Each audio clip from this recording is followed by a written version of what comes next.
Hello, friends in my G period stats class. Sorry I missed you today. Um, 16 minutes late to class and you had departed. So, what I'm going to do is just go over quickly what we did in class. By that I mean with the D period.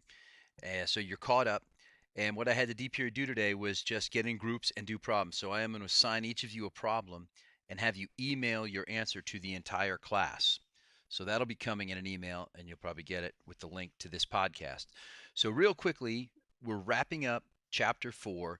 These are the two big concepts that we have: sampling errors, which are things to do with how I gather my sample, and non sampling errors, which are problems that can go wrong that aren't to do with how the sample is selected, but can go wrong in the sampling process nonetheless. Remember, the big thing here is I want my sample to have a makeup similar to my population.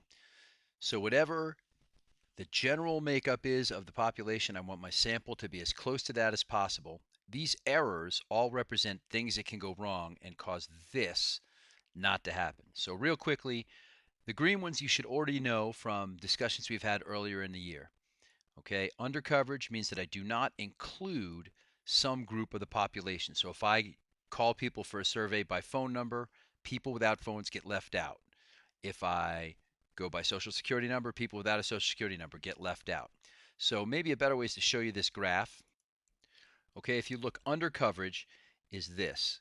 All right, so this outer circle includes the sampling frame that I want. These are the people I want to include in my survey. So, and these in the smaller circle, those are people that I actually do. So, with the phone number example, these people are the people that do not have phones, so they can't be in the survey. Another problem that it would be if I included people in the survey that I didn't want. So here's the people I want, but I include people like this. This would be if I was doing a sample survey on elections. These would be like people that aren't going to vote. So I don't care what they think or which candidate they would vote for. They're not voting. So when I include these people in my sample, uh, I'm going to get results that don't match the population I'm interested in. Voluntary response, that's like the radio call in or the internet survey. It's when you get people to fill out, just they decide who they're in there. And obviously, only the people with strong opinions or too much free time are going to participate, and the sample won't match the population. Convenience sample is I just ask people that are easier to get a hold of. I walk down the street and whoever I run into, I ask. But again, that's not going to match the population. To match the population, I need to take a simple random sample that's an SRS.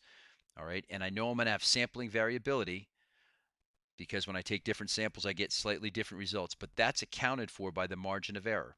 So the only error that I can fix with math is the random sampling area. And that's the error that I get just because when I take different samples, I get different results. On the non sampling error side here, non response, I call someone to be in the survey and they refuse to answer my questions, or I send them a survey and they refuse to fill it out, or they just ignore me when I talk to them. That's non response. Nothing I can do about it other than try to present myself in a way that they'll participate.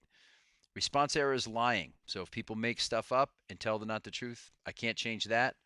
Again, I just want to try and do things so that they are less likely to lie.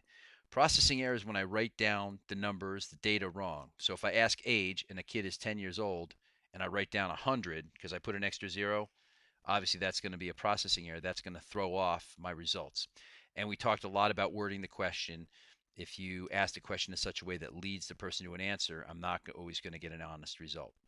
All right. So some of the questions are going to have to do with these kinds of errors. These are the big ideas here. I want my sample to match my population and makeup so I get good information.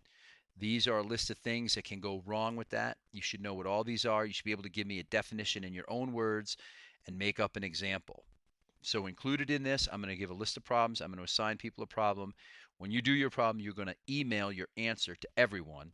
And I expect everyone in the class to read the question and the answer you got from your classmate and make sure you're good to go on Monday. No, tomorrow. Tomorrow we meet again. All right, Steve period doesn't meet on. All right. Well, whenever next class is, that's when we're going to go over this. So get it done. Have a good night.